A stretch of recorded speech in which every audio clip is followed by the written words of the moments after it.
out for this first panel. I think it's fitting that a conference that's about the future of Israel begins with history and memory, right? To go forward to the future, we historians always say we must begin with memory and the past. Because you all have programs that have lengthy bios for each speaker, I'm not going to take away from their precious speaking time by going into all their accomplishments, but instead we'll just give their names and affiliations and then bring them up. So our first speaker is Professor Noam Zadov, who is an assistant professor for Jewish studies and history at Indiana University. First of all, I want to thank Pam and Michael and Laura for being here, for making this happen. It's great to be here. What I'm going to say now is part of a larger research, a book that is dealing with Israeli intellectual on the wake of the Six-Day War, or the Six-Day War in the life of Israeli intellectuals, and the way those two are intertwining. In an interview with the historian David Beale in 1980, Gershom Scholem defined the period of time after the Six-Day War as a plastic hour of history. According to him, in the wake of the war, a period of time was created in which the future of the region could have been reshaped and changed. Indeed, most scholars consider the Six-Day War as a major turning point in the history of Israel, of Israeli society, and of the Middle East.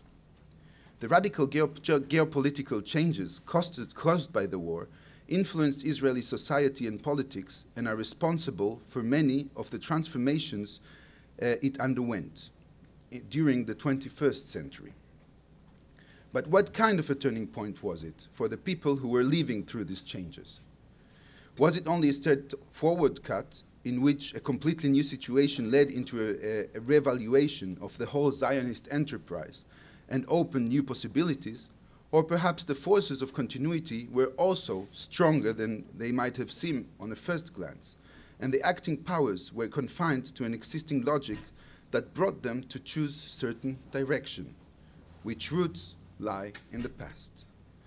In this paper, I will argue that the Six-Day War was not only a plastic hour of history, as Scholem claimed. I will say that it was also a moment when ideologies, which until then could have existed in concealment, were revealed and unveiled. Contradicting ideas that could coexist within one person or a group before 1967 were not able to do so anymore in the light of the situation created by the war. In that sense, one can argue that if the 1948 War of Independence was the hour in which the building of a stage for the Zionist realization was completed, 1967 was the moment when the curtain was raised and the first act of the full realization of Zionism began. Today, I wish to concentrate on one protagonist of this development, analyzing the work and life of the prominent Israeli writer Moshe Shamir. Through discussing Shamir, I wish to expose a central thread in Israeli intellectual world, stretching from the early kibbutz movement through the socialist Mapam party to the movement of Greater Israel and down to Gush Emunim in the 21st century. Being one of the most popular and best-selling writers in the first decades of the State of Israel, Moshe Shamir was born in 1921 and grew up in Tel Aviv. In his youth, he joined the youth movement HaShomer HaTzair and became one of its leaders. Between the years 1941 and 1947, he was a member of the kibbutz Mishmar HaEmek. His novels, With His Own Hands and He Walked Through the Fields, are considered milestones in Hebrew literature of the 1948 generation, Dor Tashach. Elig and Uri, the heroes of the two novels, became central contributions to the creation of the Israeli Sabra myth, young men and women who in their strength and beauty personified the opposite pole to the diaspora Jew. Until the Six-Day War, he identified himself in his work with the kibbutz movement and was an active member of the socialist party Mapam. This is Shamir, of course. 1967 can be regarded at the first glance as a turning point in Shamir's life. Being at the time head of the Aliyah department at the Jewish Agency, he founded, together with other intellectuals, the Movement for Greater Israel, vehemently supporting its ideology until his death in 2004. Due to his positions after the war, he was expelled from the ranks of the party Mapam. In 1977, he served as a Knesset member on behalf of the Likud party, and in 1979, he founded, together with Geula Cohen and Yuval Ne'eman, the new party, right-wing party, Hatchia. Shamir described in detail his position on the wake of the Six-Day War in his book My Life with Ishmael, which was published in Israel 2 years after the war and translated into English shortly after. There, he expressed the doctrine of the Greater Israel movement with great pathos and from a personal, sometimes autobiographical, point of view. His opinions belong nowadays to a large extent to the political mainstream in Israel. In his book, Shamir analyzes the history of the Jewish-Arab relationships in the land of the State of Israel in polemic with the conception that the conflict is consisted of two parallel narratives with equal legitimacy for each side. Or, in his words, or better said, the words of Amos Oz, who wrote an article after the Six-Day War about the situation, the principle and with which Moshe Shamir is quarreling, a principle of justice as against justice. According to Shamir, this concept is mistaken, since in his eyes the Arabs are striving, just like the Nazis in the recent past, to exterminate Israel. The difference between them and the Arabs lies only in one point, and I quote, the difference in the method of genocide, when each one of the knights of genocide brings to the battle his own advantage. The Germans use the military and technological superiority. The Arabs use the numeral superiority, end of quote. This situation is the distinguishing characteristic of the Jewish existence throughout history. In opposition to the discourse around the Palestinian refugee problem, Shamir regards the Jewish people as the true and only refugee people, Am HaPlitim HaYachid, that always is, and I quote, in a situation of actual physical destruction or on the verge of it, end of quote. The picture portrayed by Shamir leads him to the conclusion that the Jewish-Arab conflict, peace, or mutual understanding, that in the Jewish-Arab conflict, peace or mutual understanding between the two sides is not possible. Israel's fate is to live by the sword forever and to win. Peace with the Arabs will only be possible when the other side will acknowledge Israel's moral and military superiority and will accept it, together with Israel's hand that is always stretched out for peace.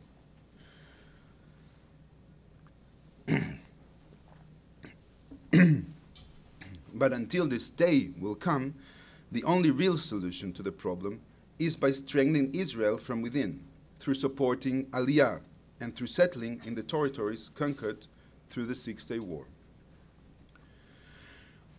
Jewish immigration into Israel and settling in it were the central pillars of the Zionist ideology and praxis from its very beginning. The solution offered here by Shamir is to a large extent similar to the way the leaders of the Yeshuv confronted security problems in the times of the British Mandate, through the idea of binding together new settlement with security.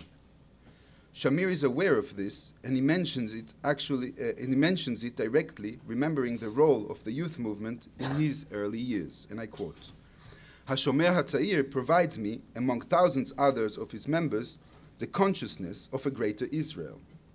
Then everything was comfortable and clear. Both ideology and the soul were one and complete. On the ideological realm, there was no contradiction between the aspiration for the state in the complete land of Israel and the continuing struggle against the Arab terror, and between seeking peace and between the socialist, internationalist attitude in international matter and the affairs of the land of Israel." End of quote. Here it seems that Shamir manipulates his reader from the idea of the binational state on the territory of all Palestine that was advocated by the movement Hashomer HaTzair, he disposed of the binational of mutual sovereignty and on egalitarian basis. So to say, he disposed of the bi and remained with the national. From these ideas, he extracted only the principle of the greater land of Israel. On March 21, 1969, in an interview to the daily Davar, Shamir was asked of how he could sit as, at the ranks of the movements of Greater Israel as an ex-member of Hashomer HaTzair, side by side with people of the right revisionist background. He responded to this question with the following words, and I quote, "In this movement for Greater Israel, it is not only about the issue of borders. I think that it unfolds a renewal of a Zionist movement. The debate is also about the essence of Zionism. This is not only a debate about Bir Gafgafa, but also about Tel Aviv. The foundations of Zionism are connecting again the people who split from each other years ago. In the foundations of Zionism, there are points of proximity between the members of Hashomer HaTzair and the members of Betar. Those are the first Herzlian fundaments of Zionism." End of quote. For Shamir, the war had opened the window to return back to the beginning of Zionism and to the core of ideologies that were lost, according to him, after the establishment of the State of Israel.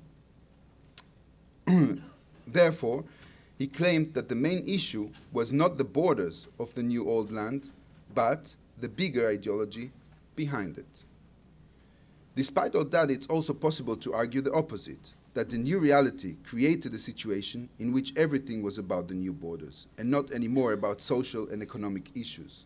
If earlier one could belong to the socialist left and believe in Greater Israel ideology at the same time, this was not anymore possible after June 1967. As Tom Segev noted, the post-1967 political landscape in Israel is not divided anymore between the traditional socialist left and the capitalist right, but rather between doves and hawks. The central question in Israeli politics became then, and is down to today, the position toward the territories taken in 1967. In this new reality, if one adheres to the Greater Israel tendencies existing in Mapam before, a natural choice will be to join forces with the descendants of the revisionist movement. The political axis has simply shifted, and the two ideologies in Shamir's world, socialist left and Greater Israel, can't exist together anymore at the same time. At the same time, it was still important for him to regard and present himself as belonging to this respectable chain of the socialist Zionist pioneers.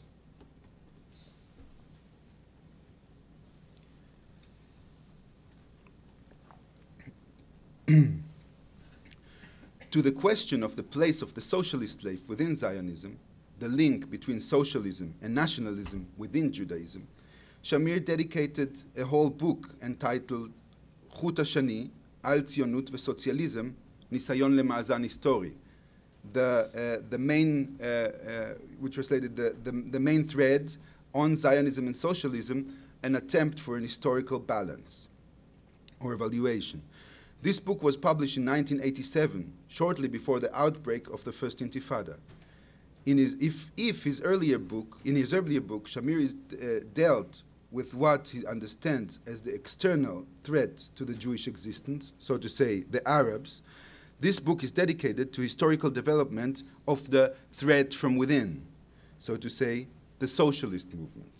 Here Shamir describes, as a chronological order, the history of the socialist idea in Zionism and its development from Moses Hess, Bernard Lazar, Nachman Sirkin, Moses Leib Lilienbaum, Ber Borochov, Ben Gurion, Ber Katzenelson, Ade Gordon, Meir Yari, Hashomer HaTzair, the Kibbutz movement, the Mapam party, and down to Udi Adiv.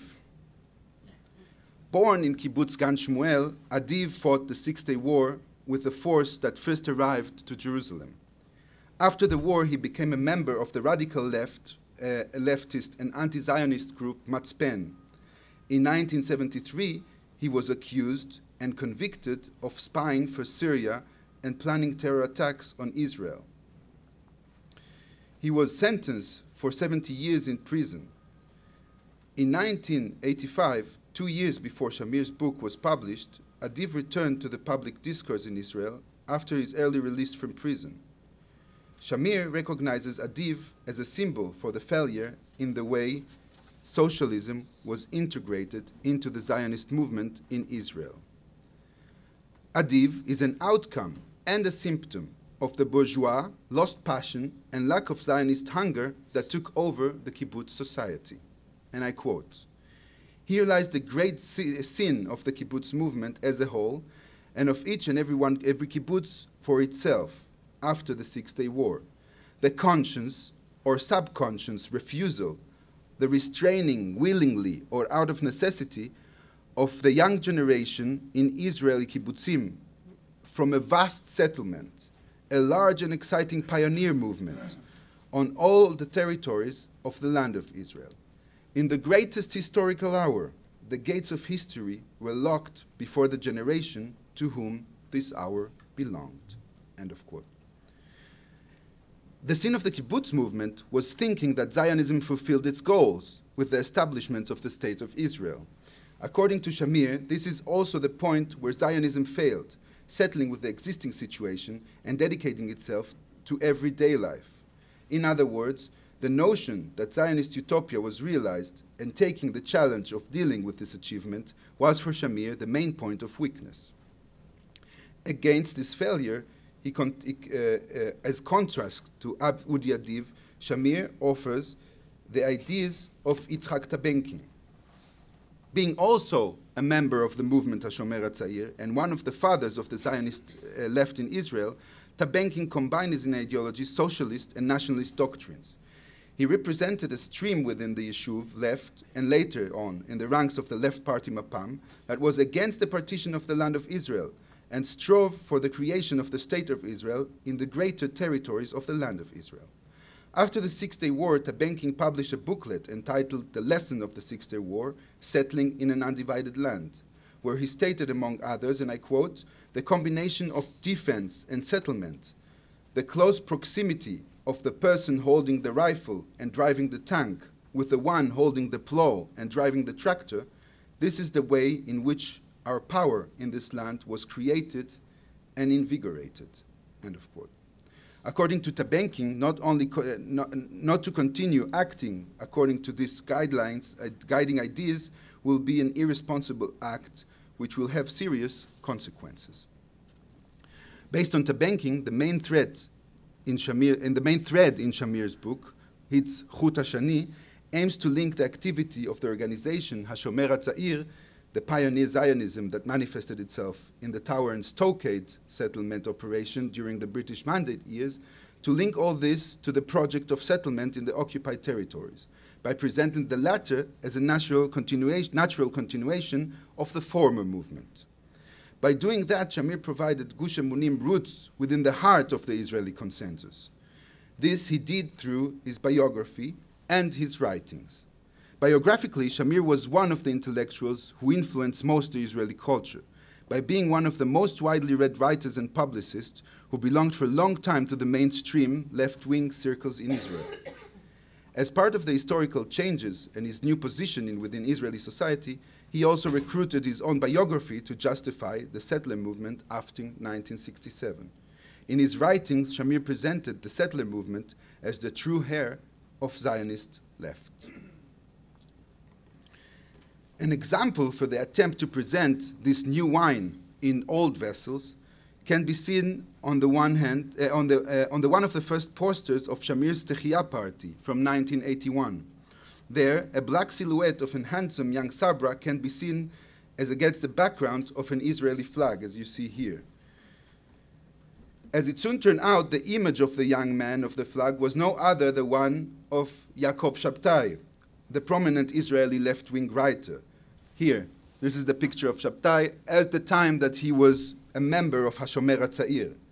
As a consequence, the party was forced to change the image of Shabtai with a similar one that you see on your left. A second example can be seen in Shamir's unfinished last book entitled Merosh HaToren, From the Masthead. Fragment of the manuscript published after his death show that some of the semantic attributes given to earlier young Sabras, like Elik and Uri, transformed now to describe new type of heroes.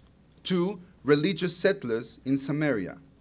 Felix, a converted volunteer from Holland, who is a shepherd at the settlement, is described as someone who, and I quote, came from the sea, as opposition to Elik, who was born from the sea, according to Shamir. Wearing a white galabia, traditional Arabic robe, walking barefoot with a long crook in his hand. The second male figure is Nimrod, who is, and I quote, walking through the fields to find livelihood in the rocky hills of the way our forefathers did. Here, the parallel to Uri, is clear. It seems that both cases, the choice of words was not accidental, but intended to reflect the shifts in Zionist ideal image of Shamir, while anchoring a new 21st century hilltop ideology to the roots of the Zionist fulfillment, in Palestine and early years of Israel. By doing that, Shamir became one of the intellectual venues through which elements from the kibbutz movement culture passed on to the settler movement without falling out of the Zionist consensus. The combination of settlement and security, a self-understanding of belonging to an elite society of a quasi-sectarian nature, and giving a religious meaning to the soil. The difference is, of course, in the disappearance of the binational idea, the Arab-Jewish co-sovereignty on an egalitarian basis that was a central motive in the ideology of HaShomer HaTzair. But at this point, and just shortly before I finish, it is possible to ask the question if Shamir was not actually correct in his self-perception. And perhaps he is, after all, the true heir of HaShomer HaTzair legacy. According to recent research by Aviva Chalamish and Shalom Ratzabi, the national element was always the dominant one among the ranks of the Zionist youth movement, and notions of binationalism were actually marginalized. Keeping Jewish majority and dominance in the shared greater land of Israel was a precondition for its binational idea. This brought Chalamish to define the binationalism of HaShomer HaTzair as an optical illusion. It might just be that Shamir drew the conclusions from this early ideology all along, and the shift after 1967 can be indeed located in the history of the kibbutz movement and not in the history of the Greater Israel movement, who regarded at that moment the territorial phase of Zionism as fulfilled and finished. In any case, Moshe Shamir can be one of the explanations as to why and how the settler movement considers itself and is being regarded within Israeli society as the true successor and bearer of Zionism in the 21st century, and as the sole heir of the, in its eyes, decaying kibbutz movement. Thank you.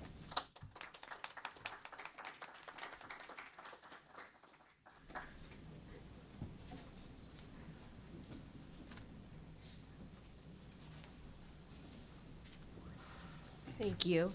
Our next speaker is Ayan Lustig, who's the Bess Heyman Professor in the Political Science Department at the University of Pennsylvania. I'll get started anyhow. Thank you very much. Thank the organizers. This talk that I'm going to give is a report on a paper that's completed. Unfortunately, it's 24,000 words, which is not anywhere long enough for a book, but is way too long for an article. So I'm kind of stuck with it. It is a part of a larger book project, which we can talk about later. I want to start by noting that the topic, which is 4 constructions of the Holocaust in Israeli political culture, is very consistent with the conception of this conference, which is Reinventing Israel. When we think, and we heard last night about reinventing Israel, much of our thinking looks to the future. How will Israel be? What are the processes now that are changing Israel in ways for the future? But another way to look at that concept is to think about how the past is being reinvented all the time. And that's what this paper is about, the reinvention and the process of reinvention of the past. And this panel is about the past. And that past is the Holocaust. Now, before I say anything about it more, I want to make sure that everybody understands, of course, that there is nothing I am doing here that has anything to do remotely with Holocaust denial. There's no question about whether the Holocaust occurred, or that's off the table. That's not the issue. The issue is how do Israelis remember it and construct that memory? And what I aim to show you is that the way Israelis and most of us in the diaspora think about the Holocaust as it naturally is completely not the way it has always been thought, or it was thought since World War II. I'm going to start with some events in Israel that will conjure the way we naturally, more or less, experience the Holocaust today. In early March 2014, Chief of Staff of the IDF, General Benny Gantz, responded to a massive rally in Jerusalem by ultra-Orthodox Jews protesting government efforts to conscript their young men into the army.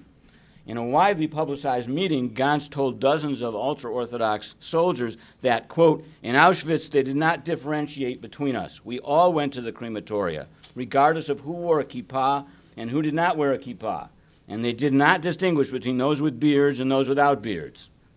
We are all the same, marching to the crematoria. His point that the essence of Jewish life in the contemporary world is that all Jews are threatened equally by Nazi-style genocidal hostility was repeated a year later by the recently inaugurated president of Israel, Reuven Rivlin. Speaking in Jerusalem on Holocaust and Heroes Remembrance Day, Israel's head of state spoke on behalf of the Jews of Israel to the 6 million Jewish dead memorialized at Yad Vashem. He was speaking at Yad Vashem. He was speaking to the dead. He was apostrophizing the 6 million. Today, 70 years after the liberation of the camps, we stand before you and we swear an oath and promise, all of us, he said, each and every one of us has a number tattooed on his arm. We are all you. In February 2013, Prime Minister Netanyahu addressed the Jewish Agency Board of Governors, offering one of his many warnings that Iran's nuclear program posed the same threat to Jews in the early 21st century as the Nazis posed in the mid-20th century. The challenge of Iran, he said, was that the threat that Jews faced during the Holocaust had always faced, a threat of, growing out of, and I quote, the millennial desire of the enemies of the Jews, fired by Jew hatred in antiquity and medieval times and in modern times, to eradicate the Jewish people. That has not changed. It may have taken a back seat for a few decades after the Holocaust. It was politically improper, but it has come back with full force in the renascent Islamist anti-Semitism, the anarchist left, and that strange bond between them. So here you see illustration of the extent to which Israeli public discourse by the leaders of the country, the president, the prime minister, the chief of staff of the defense forces, reflect the saturation of Israeli political culture with the idea that history is constantly recapitulating the situation of Jews during the Holocaust. For us Jews, it is always the Holocaust. And them, our enemies, whatever they may call themselves, are always the Nazis. And we are always tested in the same way, the same test that the Jews failed then, we will not fail again. I call that a construction of the Holocaust as a template for Jewish life. We know what we need to know about being Jewish by knowing about the Holocaust. It's a template. Now, I say that that is the current construction of the Holocaust. But it is not the only one since World War II, and it was not at all dominant until, I would say, after the early 1980s. So I'm going to go through the other three and come back to that fourth one. And then I'm going to talk about what explains movement from one to the other. What explains, in essence, the outcome of competition among these four frames of reference in Israeli political culture. There's a kind of a war among these ways of remembering. And my argument is that the one I just illustrated, the template construction, has won the war. And we're stuck with it for the foreseeable future, though there are some promising signs of possible change. So that's, now I'm going to, the four constructions I'm about to explain I don't say that they went in chronological order. First there was 1, then 2, then 3, and then the template. To an extent, they were all present from the displaced person camps, even from during the war on. But there definitely has been a rhythm and a pattern in the salience of these frames over time, and the template frame is what I call hegemonic and has been since the 80s. So what was the first one that was dominant? The first one I call a Zionist proof text. You look at the Holocaust and it proves the validity of Zionism. Now, Zionists, whether they were religious or not, had a problem with the Holocaust, many problems. One of them was that Zionism relied on the masses of oppressed Jews in Europe to be the labor and immigrant and settler reserve for Palestine. Without that reservoir of 6 million immigrants, Zionism was in trouble, and during the war there were even people like Ben-Gurion wondered if Zionism had come too late. Another problem was that there was a rejection in classical Zionism, the kind of Zionism that was discussed in the last lecture, absolute rejection of Jewish life in the diaspora. A feeling among Zionists, if you read most of the poets or Ben-Gurion, you find that they felt a kind of revulsion to Jewish life in the Galut. And yet, and so they wanted to say that there really wasn't any Jewish life in the Galut. In order to see Jewish history, you could erase that whole 2,000 years and you go back to the biblical and classical period when Jews lived in the land and ruled the land, and then you come up to 1948 and history resumes. But the impact of the Holocaust was so enormous that Zionism had to somehow bridge that gap, had to find some connection. The way it was found in the Zionist proof text was the following. The Holocaust shows that what we Zionists said all along was correct, which is that Jewish life is doomed in the diaspora. And it's too dangerous, and we should have left. We told them to leave. They didn't leave. Too bad for them. And the correct stance to take to Gentiles is tough stance. It's fighting. And distorting the record a bit in several ways, but not entirely. The Zionists, especially Hashomer Tzair and Am Yuchad, the left Zionist organizations, emphasized that it was mainly, or claimed there was mainly the Zionists who were the active leaders of the rebellions in the ghettos and the partisans in the forests. Though that was a heroic, albeit minor theme in the overall destruction of European Jewry, but it was claimed as important in remembering the Holocaust as a proof text of Zionism as the destruction of 6 million people, was that there was heroism by some. Mainly Zionists was the argument, especially mainly socialist Zionists. So you have, when you finally got around to a Holocaust Remembrance Day, it was called Holocaust and Heroes Remembrance Day. Just as a side note, one of the ways I got this research started was I decided I would look at how the Prime Minister of Israel on Holocaust Remembrance Day spoke about the Holocaust every year on Holocaust Remembrance Day. How would it be used to talk about contemporary politics? So I told my research assistant to go back as far as possible and collect all the speeches. That was a much tougher job than she imagined it would be and that I did, because in one respect, and in another respect, it was much easier, because there weren't any. The first prime minister who ever really said something was Rabin in '95, and then, or in the mid-'90s, and then you don't see it again until the late '90s, and then every year since then, the president, the prime minister, the chief of staff not only speak, but go to Auschwitz. But before then, there was no speech by a leader of Israel on Holocaust Remembrance Day in the 50s, in the 60s, in the 70s, in the 80s. Amazing, but that's how absent the Holocaust was, because not only the character of the remembrance, but the intensity of it wasn't the same. Okay. Now let me take another pause and correct a general impression that some people have. And I remember I was very impressed, as I'm sure many of you were, when I read Amos Elon's classic book, Israelis, Founders and Sons. That was one of the first books that I read about Israel that affected me greatly. Came out in 1971 originally. And in it, he has a chapter on the Holocaust as a scar. And he basically argues you cannot overestimate the impact of the Holocaust on Israeli political psychology, on Israeli politics, on culture.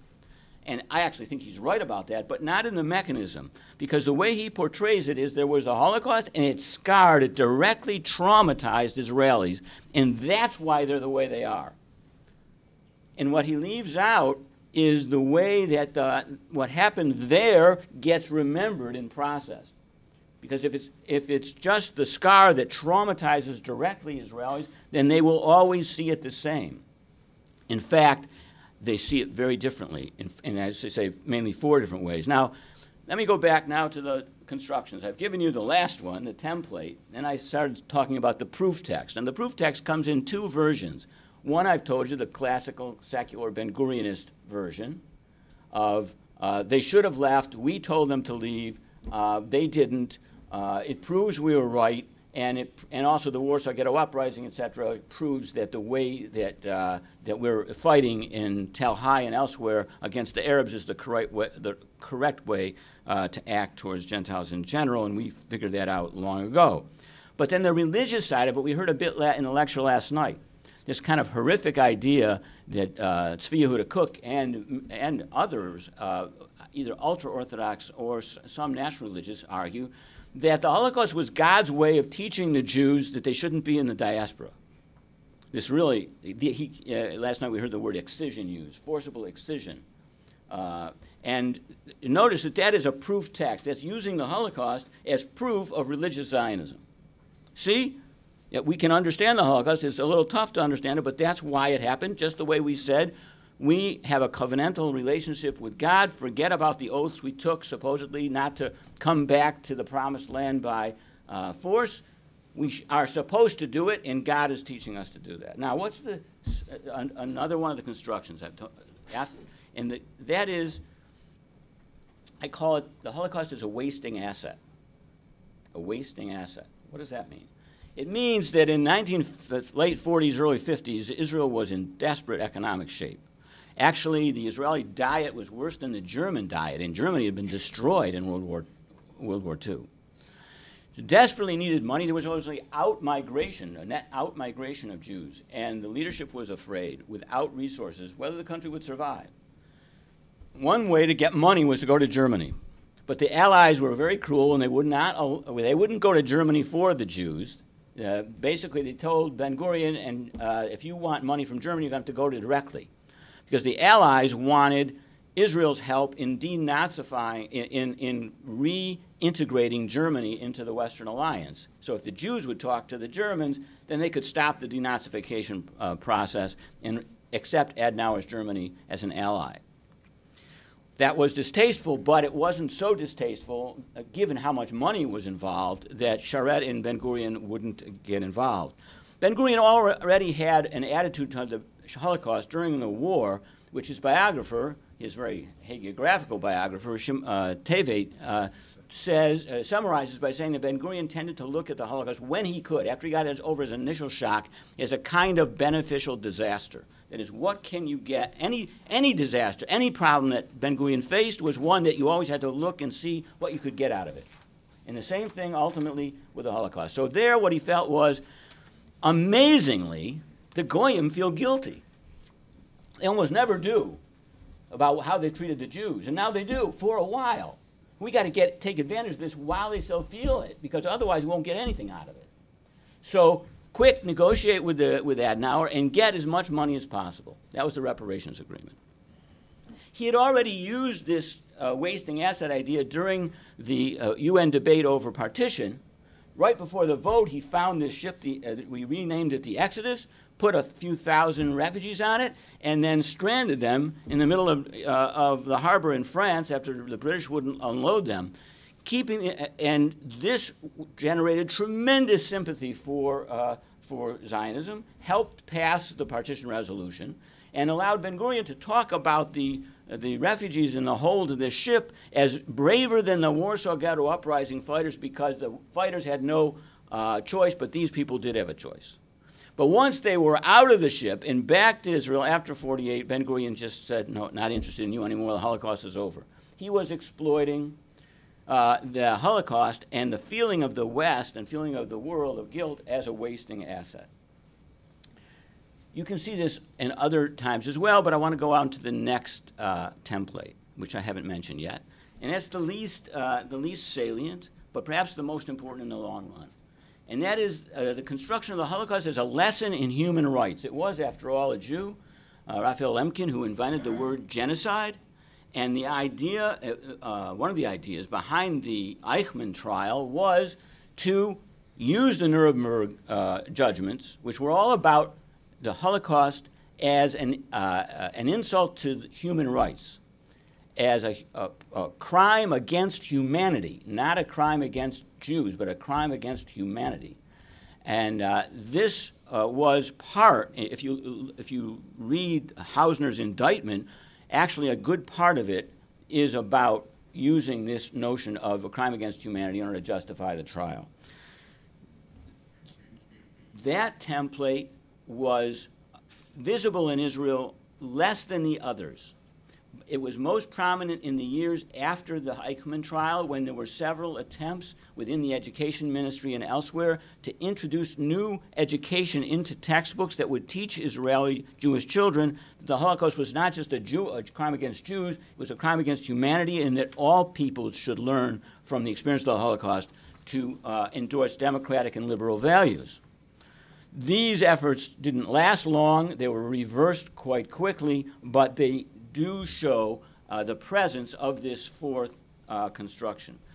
Now, what I want to emphasize, those are 4 ways that Israelis have at their disposal to remember the Holocaust. A proof text of Zionism's correctness. As a wasting asset or a kind of beneficial disaster, as a lesson in human rights, or as a template to tell you what it means to be a Jew. But what determines why you get one and not another?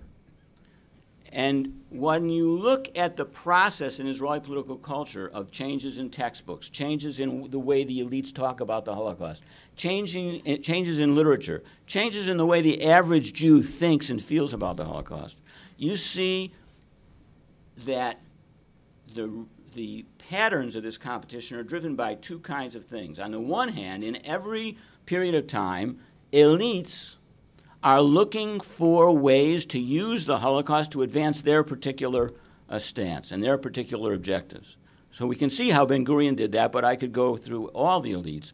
Another one who's crucial, as you'll see, is Begin, Menachem Begin, who from the beginning, he didn't see lived the Holocaust as a template and believed that that's how it should be seen.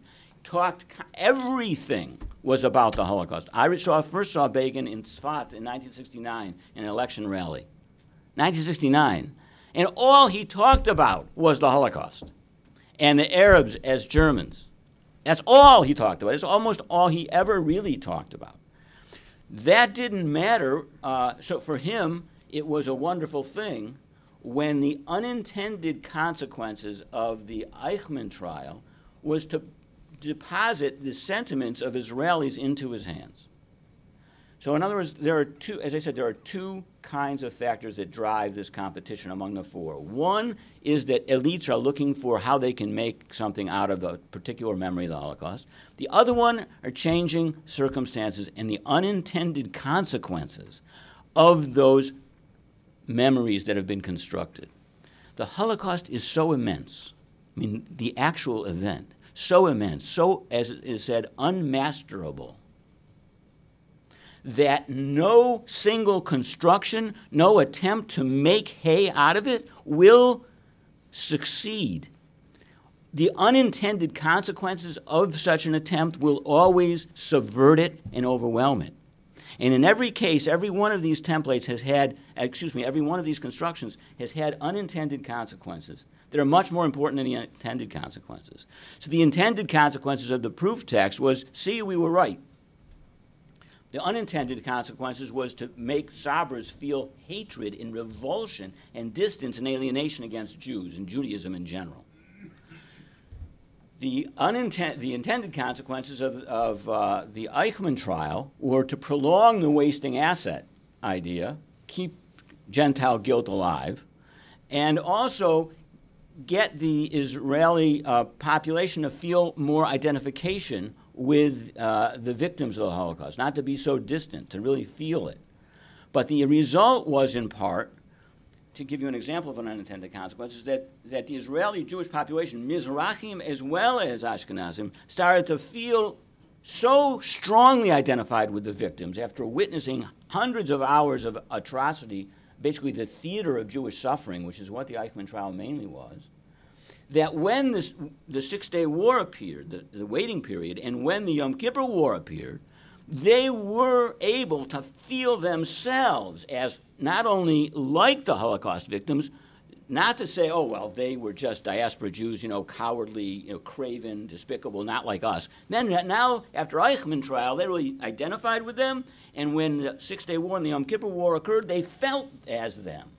So that when Begin presented himself in the same way he'd always been presenting himself, but the Labour Party had subverted its own position in the mid-'70s, he was able to appeal to Mizrahim and to Ashkenazim as we are all in it together. We're all facing the Nazis, the Germans, the Arabs, the Germans, the Arabs together.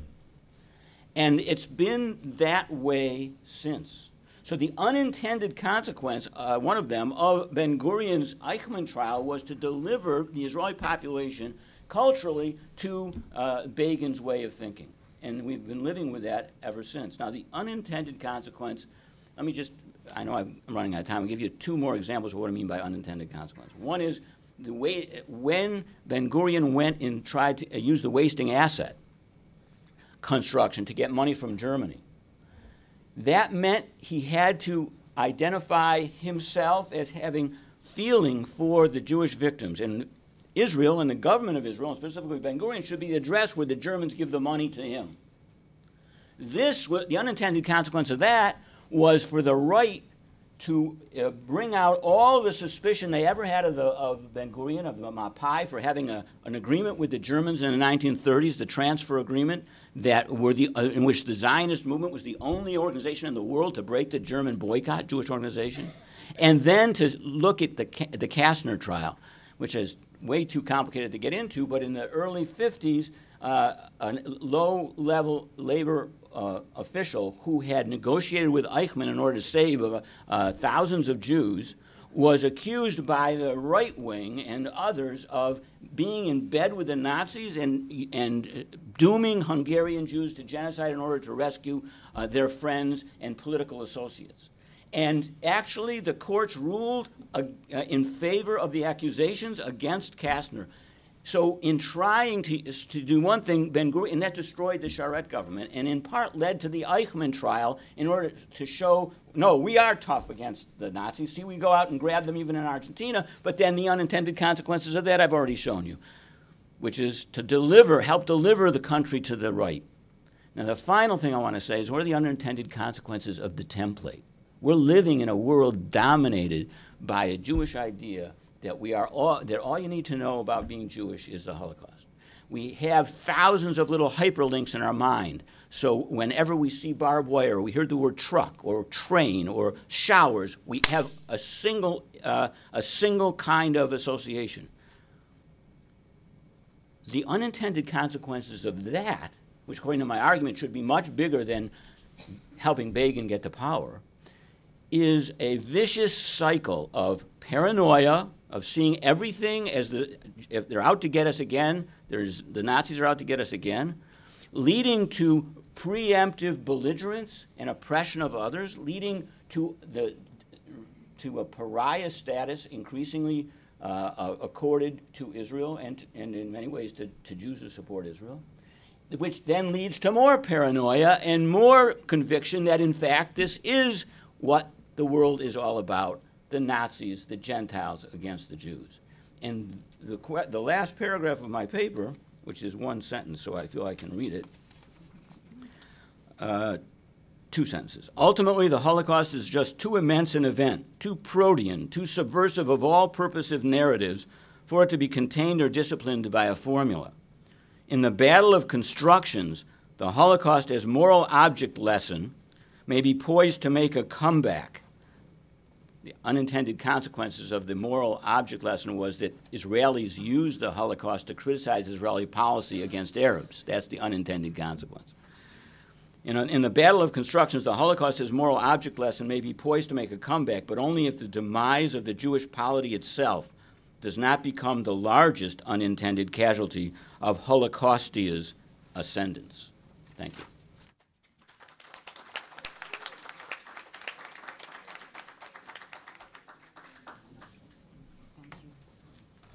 We're just thinking, because there's 4 papers, and we don't want to get too far from the papers before we allow for some questions. Perhaps we'd take some of our time right now and have questions for the first 2 papers. Yes, sir. In the blue, yeah. Yeah. So this is a question for Ian Lustig. What your talk reminded me of is one of my least favorite Israeli institutions, the gala tour for high school students of multiple death camps in Poland. So I'm curious, and I'm sorry to be gross about it. I guess that's, I don't mean to be glib. I think this is actually a serious problem aligned with what I think you were saying. So I guess what I'm curious about is that an institution you looked into? And if so, do you know when that began? Yes, actually, a good amount of my paper is about the death camp trips. And one of the best thing I can tell you about that is there's an absolutely amazing book about those tours by an American-born anthropologist and ethnographer called Jackie Feldman. He teaches in Beersheba. The name of the book, it's in paperback now, is Above the Death Pits, Beneath the Flag. He worked as a guide on those tours for the education minister before and wrote his book on the basis of that. They're just amazing. There have been several 100,000 participants. Now you can get a package deal, get your bar mitzvah, and the thing together. You can go to the death camps and then go to the wall. It's all organized well. But it's a fascinating, in-depth look at those. So if your least favorite institution, you can learn as much as you want about it. And so I won't, but quite a bit of my paper quotes from the scripts that those trips use. Yes. Thank you. Ian, my question is for you too, although I'm very grateful to Noam for his, can you hear me? To Noam for this excellent exposition of Moshe Shamir, fascinating and timely. But my question to Ian, I'm a bit troubled by the currently rather almost widespread view of the Ben Gurion paradigm in general, what you call the proof construction. It was the Holocaust as rather cynical, rather Machiavellian, and even heartless the way it was portrayed here, vis-a-vis the Holocaust, whereas things were more complex than that, to be sure. Both compassion and grief were deeply present in the late 40s and throughout the 50s prior to the Eichmann trial. One point that has to be emphasized is that hundreds of thousands, I'm not sure we know how many hundreds of thousands, of Zionist youth movement chanichim, young people preparing themselves to come to Eretz Israel, were killed in the Holocaust. The whole back pool of the Zionist movement was there, and the leadership knew it. Even on utilitarian grounds, this loss was unfathomable.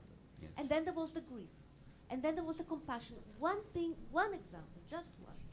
The poem by Yitzhak Sadeh, Achoti al Hachof, My Sister on the Beach, about the Holocaust survivors coming in.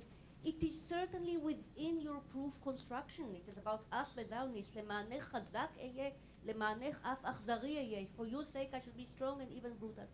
But it is still full of love and compassion to the survivors. So I wonder whether this is not a missing element that we do need to put back into the picture.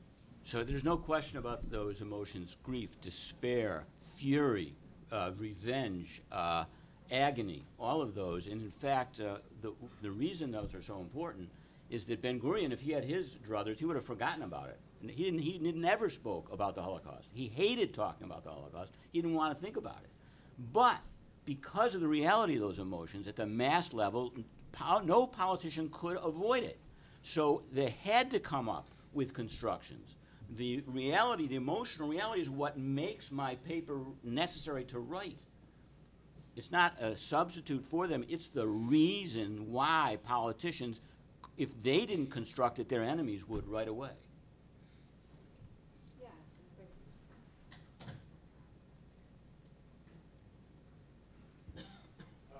This is to Professor Lustig. If you look around the Middle East now, the Arab world, you see examples in which one group is trying to commit genocide against another group because of differences. They may not be Arabs, they may be the wrong kind of Arabs, they may not be Muslims or the wrong kind of Muslims. Of all the people that are hated in the Middle East, the Jews are hated the most. And when you attempt to trivialize the threat to Israel by saying that's an unintended consequence of that fourth kind of view of the Holocaust, you are trivializing a real threat of genocide to the Jews in the Middle East. Do you have a comment on that? Yes, I think the threats against the Jews in the Middle East now are worse than they've ever been. I think the most dangerous place for a Jew to live is in Israel, not the safest. And I think that's a lot to do with the way Israel has behaved for the last 60 years.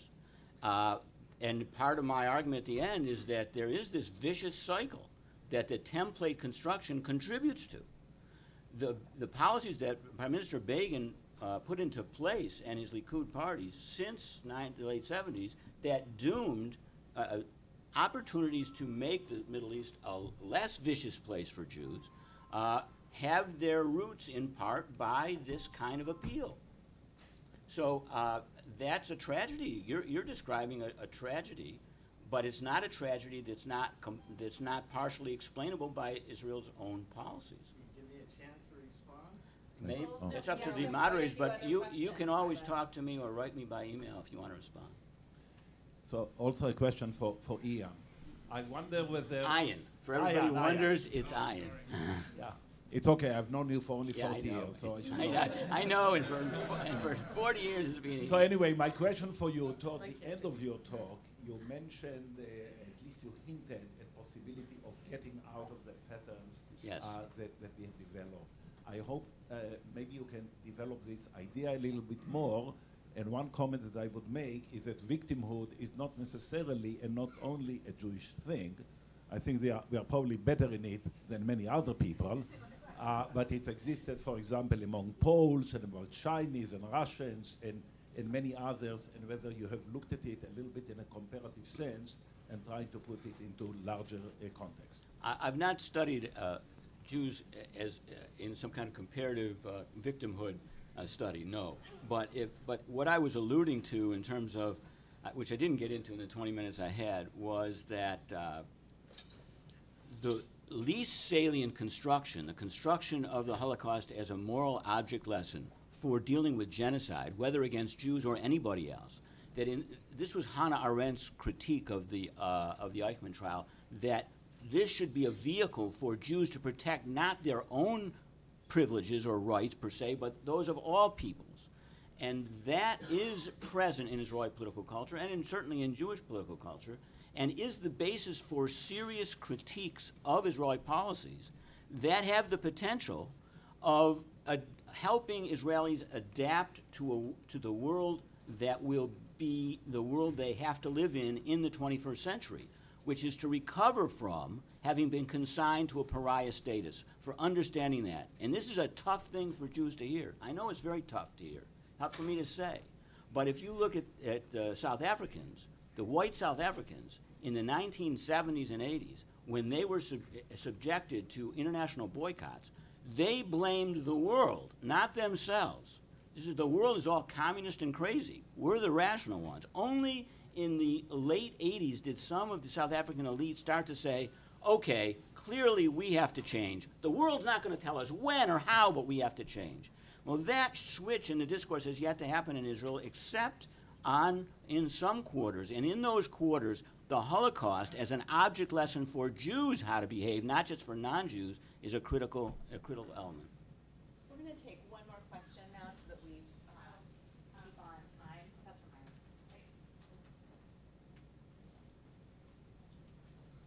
Thank you. Just a quick comment before a question responsive to Fania. Along with grief and compassion, there was tremendous discomfort, contempt, and revulsion that greeted the arrival of Holocaust survivors. Sabonim. I mean, it's been a well-researched subject, and I think it's a bit more complicated than just grief and compassion, which certainly existed, but alongside these other impulses. It strikes me that the recent invocation by Prime Minister Netanyahu of the Mufti of Jerusalem as responsible for the final decision, for the final solution, falls into the most important of your paradigms. And very recent research has shown that Ben-Zion Netanyahu, Prime Minister Netanyahu's father, invoked the very same motif in the immediate aftermath of the Holocaust. And it raises for me, I suppose, a question about whether or not one needs to dig a little bit deeper into a certain kind of archetypal thinking that is deeply rooted in Jewish liturgy, and that, in fact, in particular, is embedded in what we might call an Ashkenazic martyrological mode of thinking, that the Holocaust amplifies and reinforces, but doesn't invent anew. It's embedded in the Passover liturgy, Omdim Aleinu L'Chalotenu. It's a very powerful motif from the Crusade Chronicles up to the pogroms in Ukraine in 1919, and then reinforced manifoldly by the Holocaust. I completely agree. I grew up in a very small shtetl in northern New York, Watertown, New York, 120 Jewish families, one synagogue. And the only kind of rabbi we could afford were the fresh out of Orthodox yeshiva. Some of these were really weird people who would go up. Some of these were pretty strange people who would go up to the Northern Lights, but some of them were brilliant. And one of them, who was my bar mitzvah teacher, had a huge effect on me. He later became vice president at Yeshiva University, and I asked him for a book on Jewish history. He gave me to read, when I was a teenager, the book by Margulis, which is a history of the Jews this thick, and it is only a history of the destruction of Jewish communities. Martyrdom after martyrdom after martyrdom. And as David, I'm sure you know, this is called the lachrymose theory of Jewish history. And it is built in many ways to the Ashkenazic literature. And yes, it is a deep element underneath the attraction of some of the template that has us in its grip right now.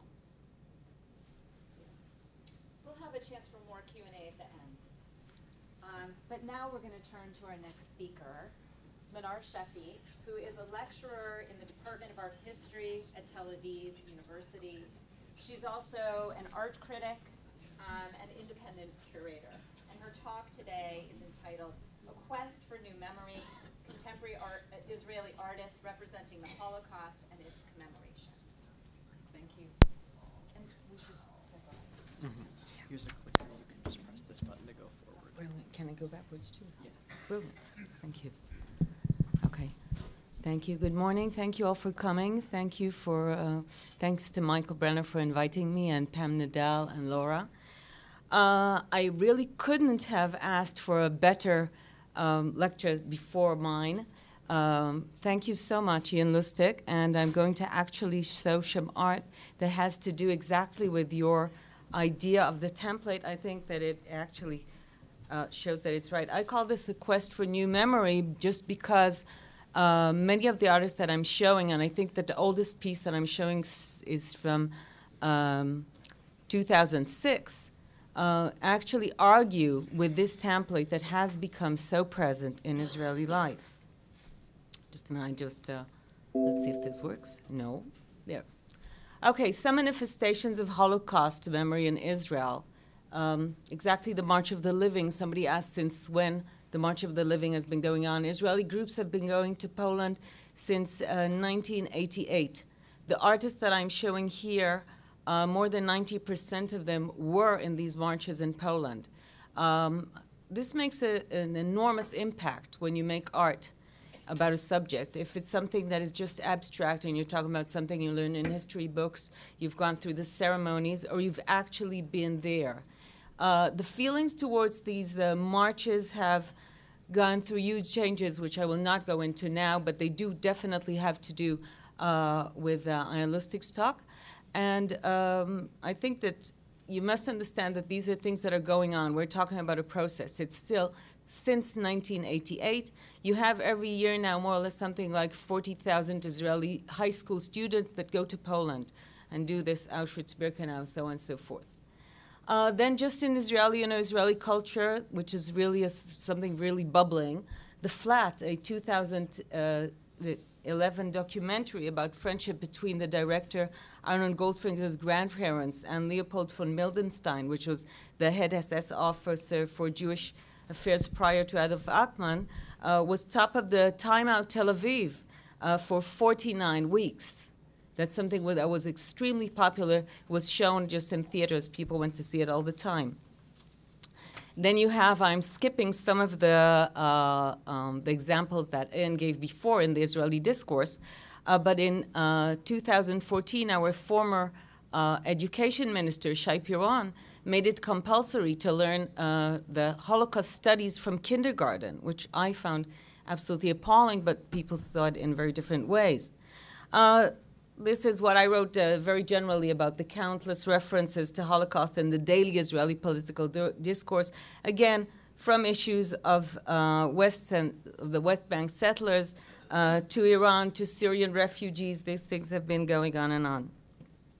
I want to start with a case, actually, which is of what we call art without artists, because I thought it was fascinating. And it just shows how you have very different ways of even addressing the visual way we think about the Holocaust. An IDF cadet was expelled from an officer training course for drawing a character of Adolf Hitler in his notebook during a company lecture. This was alongside with characters of David Ben-Gurion, Mickey Mouse, Moshe Dayan, and Harry Potter. What you see here was the character that he did. This came out, by the way, because a friend of his, which had seen him do it, thought that he was very talented, and people were talking about it. When this got to the head of the course, he gave them a whole lecture that they were actually being like the people that were bystanders while the Nazis were exterminating Jews. So this was quite an outcome. What happened was, following it, there was a Facebook page, a wonderful one, called Officers Drawing Hitler, which I found hilarious. As you can see, Hitler as smiley, Hitler over here. I had so many examples with it. I'll be glad to share them with you later on, but they couldn't fit into this talk. But this is just about the way that you see that what we could call here an alternative visual culture is addressing this subject. And then public movement. When I was invited to give this talk, it wasn't yet clear if the exhibition at the Tel Aviv Museum would take place now or in another month. I'm very happy to say that it is now. A public movement is a performative body that stages political, artistic actions in public spaces. It creates public choreographies, forms of social order, and overt and covert rituals. As you can see, we'll see soon, they are actually wearing a uniform which looks a little bit like the Israeli Navy uniform. It's white, but it's not a uniform, it's something that they do.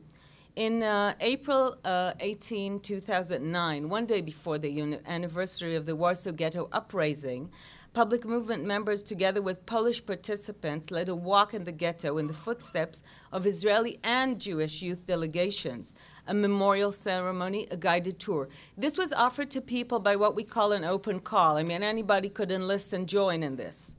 The public gathered in the Umschlagplatz at 6 p.m. and participated in rituals along a route which included the ghetto uprising command bunker.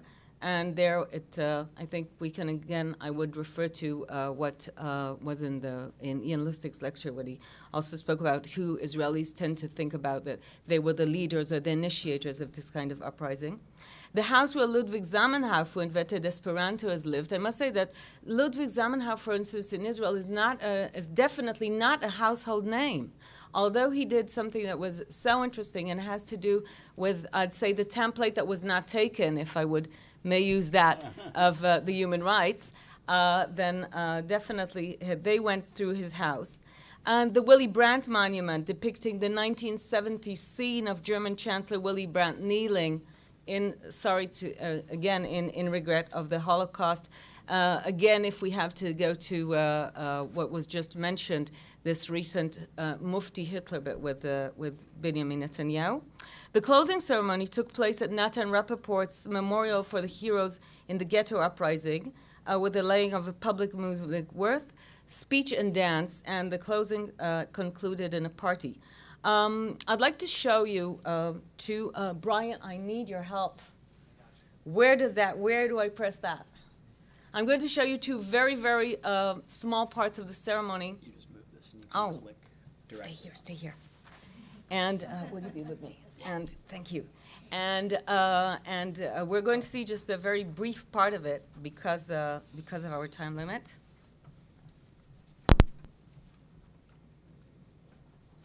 There you go.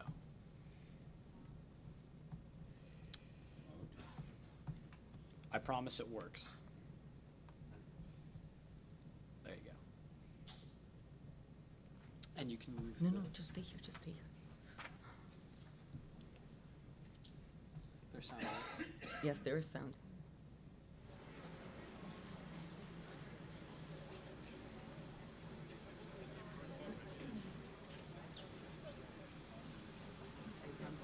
Skip it a little bit. Okay.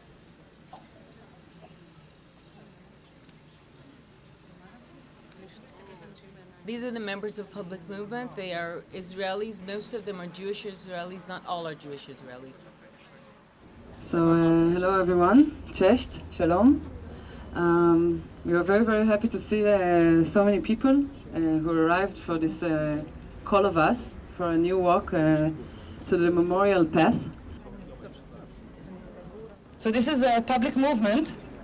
During the walk, we will have some small ceremonies and small actions that you will be invited to join. So don't hesitate and don't feel shy. It's about that. It's about making a walk together and not watching us walking. So it's now you're the ones. Okay. Yeah, I think we can start and just please follow us this path.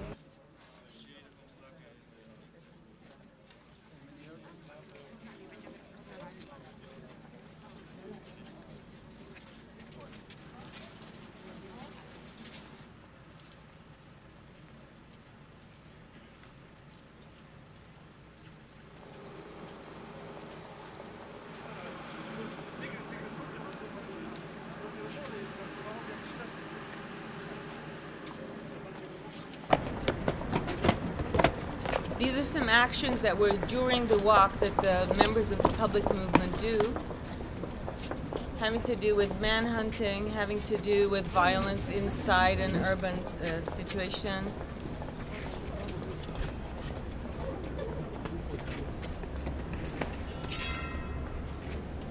We're skipping now part of it just because due to time.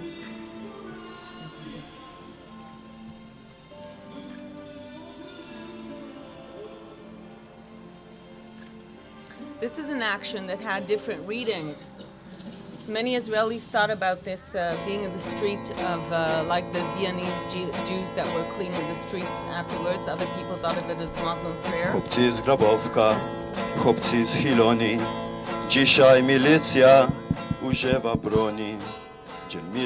Public movement did show different ways of remembering the Holocaust also in Poland, and they were talking about its outcomes. One of them was the late the Solidarity movement in the 90s that they showed again as an uprising against the former USSR and connected it also to Jewish history and to the different uprisings that had been before that during the war. Thank you.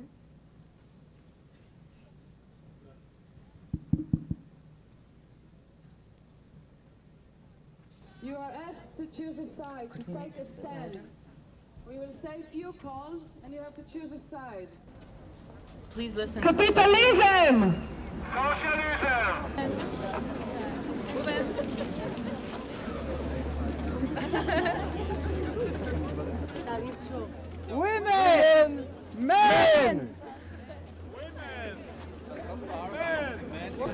future to the past.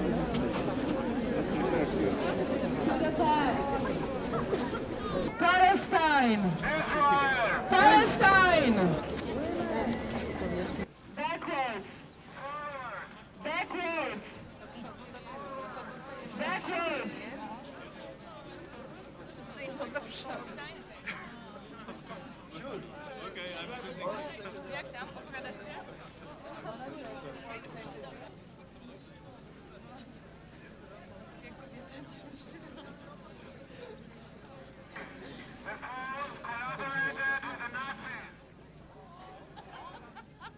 The Poles saved the Jews!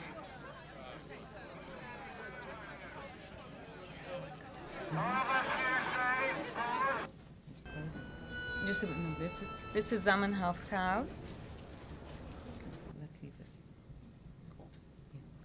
And you want to see the second? No, we'll just do this. So this clicks. Wait, what? I wanted to go. Okay.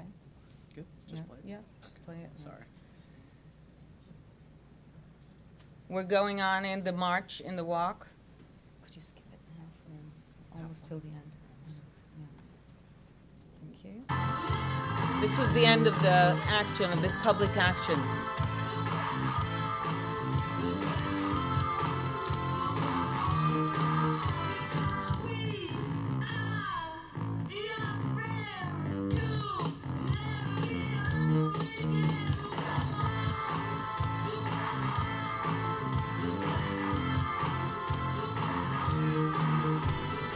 Yeah.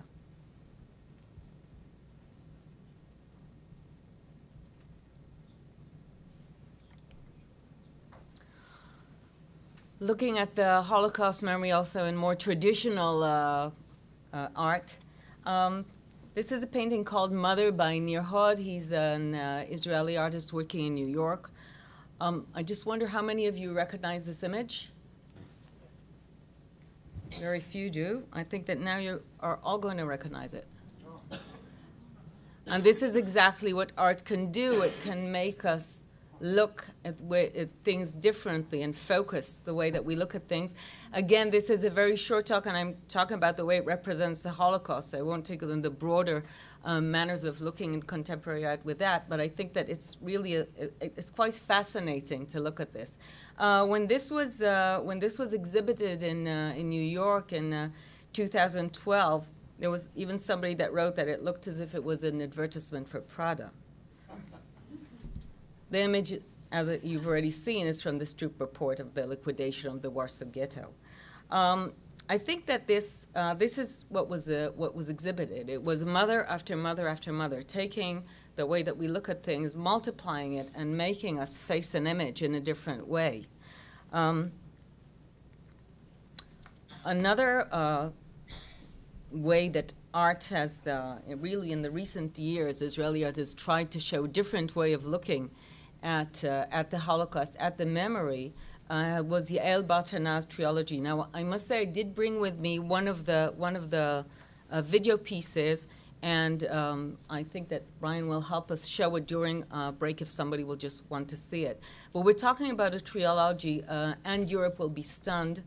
This represented Poland in the 54th Venice Biennial. It was the first time that a foreign artist had represented Poland, and it was an Israeli artist that is dealing with the Holocaust. This trilogy has three parts. One is Mari Kushmari Nightmares. What you see, the picture here is from that. The second is Wall and Tower, and if people that speak Hebrew hear Migdal v'Choma, that's exactly what it is.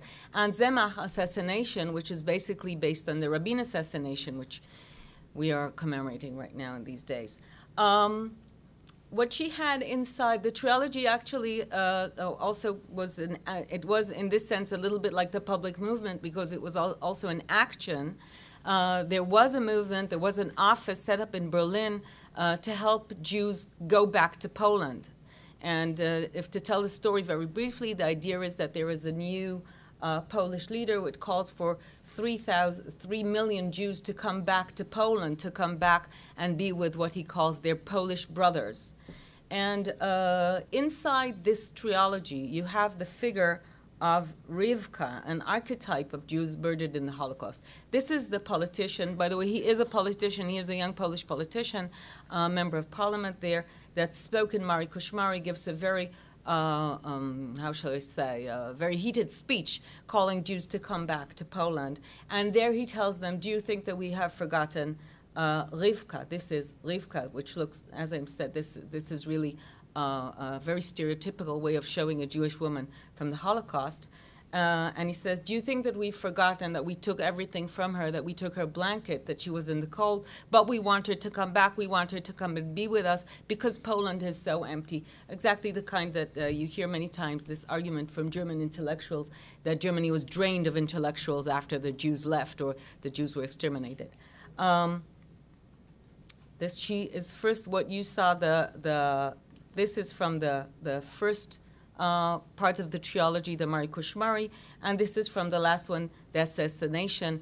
After what you saw here, the politician was assassinated, and she comes to his funeral. Between Mari Kushmari and that, as we have the wall and tower, that is the idea of the new Jewish settlement. And what does the new Jewish settlement in Poland look like in the film? That's also the video that I bought. This is again next to the Rappaport Memorial that we just saw in the public movement walk. They build this kind of Israeli kibbutz together. The young Israelis that are coming, and she makes them all look like pioneers from a socialist film, and they build this new thing you can see. It's together with the Star of David and the Polish Hawk, and they make a new kind of Jewish entity inside Polish life today. I think it's a very interesting art piece, and as I said about that. Again, I have to say thank you to Ian Lustig for mentioning it. The fact that Mizrahi Jews have also become part of this memory of the Holocaust, but not just that, in the last years, and I couldn't bring many pieces, again, due to time, but people that come from different origins, from North African origins, from Iraq, are talking of themselves both as Holocaust survivors or as people that were influenced by the fact that, first of all, we are learning today, also in Israeli school, they are starting to study the Holocaust impacts in North Africa, if it's in Libya, if it's in Tunisia, if it's in Algeria, places where Roma went through, and what happened to the Jewish communities there. This is a story that was actually not told until, I would say, even 10 years ago. This is an artist from Tunisian descent, and Eric Bokovza. I just created an exhibition of his, and it's now in the Bet Futsot in Tel Aviv. This is a piece he was invited to. This is a commissioned piece from 2006. It's a collector that lives in the Netherlands. Asked him to paint his sister that was murdered in the Shoah. You can see in the picture over there, those are the 4 children of his family. He's the older brother, and the two older brother and sister survived. The 2 younger ones were murdered, and he wanted to have some kind of more living memory of his little sister Leah, and you can see her with the yellow Star of David, and it's taken the composition is from a picture, one of the famous pictures in Yad Vashem, and it's called, after her, it's called Leah. Then in 2010, he did another version of this painting called Evil, a more general one, again, if we want to take this idea of going from something very specific, from a certain story, to something which is broader and has wide implications. And the boy that is painted here is himself. It's a portrait according to a photograph of himself as a small child.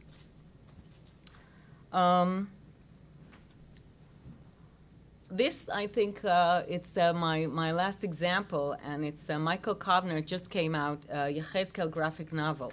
First of all, it's the first art piece that I know about the Shoah that did a head start on, as you can see on the internet. That's how the money was raised to make it. very successfully. Michael Kovner is the son of Abba Kovner, which is definitely a figure that molded in many ways the way that Israelis thought of Shoah many years.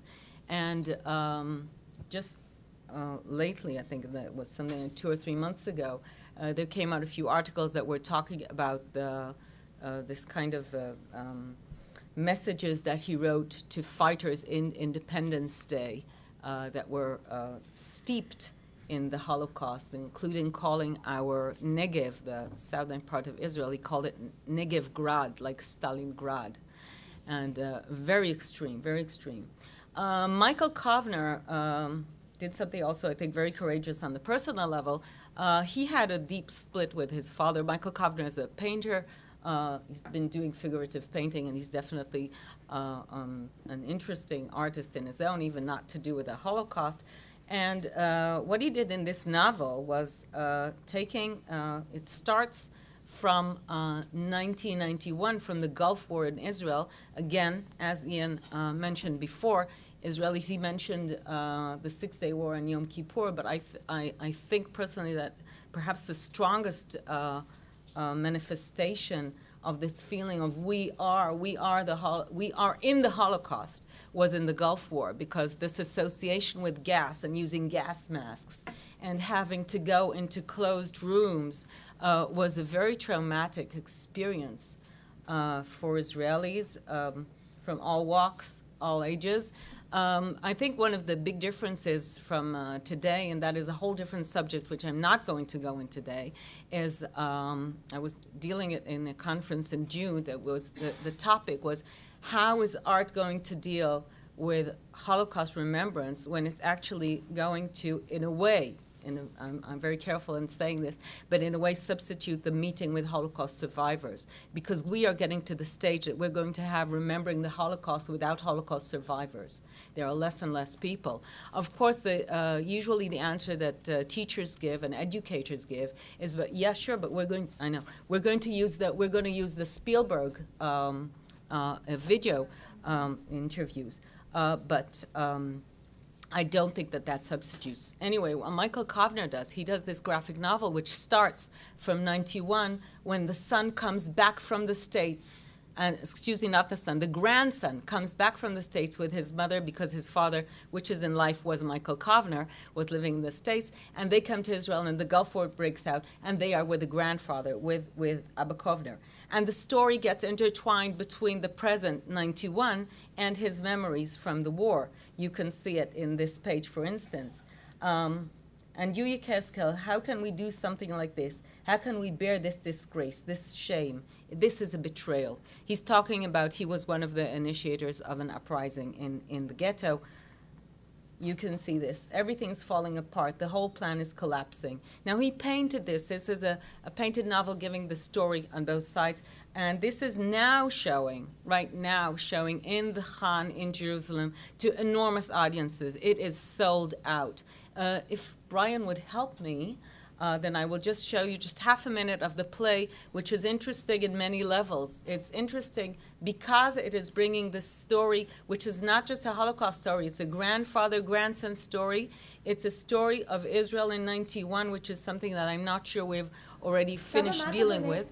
And we'll just see this. This is really very short. It's in Hebrew, but I trust most of you will be able to follow. אתה רואה, זה אזור צר עם רחובות מאוד צפופים. זה הגטו. הגרמנים הקיפו אותו בגדר, הקימו שער והציבו חיילים עם נשק, וככה הם הפכו את זה לגטו. ואתה גרת שם? אתה מבין? הם סגרו אותנו כמו במכלאה. היהודים לא ניסו להילחם בהם? חלק פחדו, חלק קיוו שהמצב ישתפר, ולאחרים לא נשאר כוח. לך היה כוח? הנה אני, הדמות בכחול. אני חושב לעצמי, אף אחד לא יצא מכאן חי, אני חייב לברוח. לא פחדת שהשומרים יראו בך? בטח שפחדתי. אחרי שהתחמקתי מהשומרים, רצתי לחורשה שבקצה של העיר. כל הזמן שמעתי יריות, צעקות, ומרחוק שמעתי יללות של כלבים. אני חיכיתי לחושך כדי להגיע למנזר. Another subject I did not deal at all with is about figurative painting. So that's just the last picture, which is of one of the woods where crimes were committed. Thank you so much.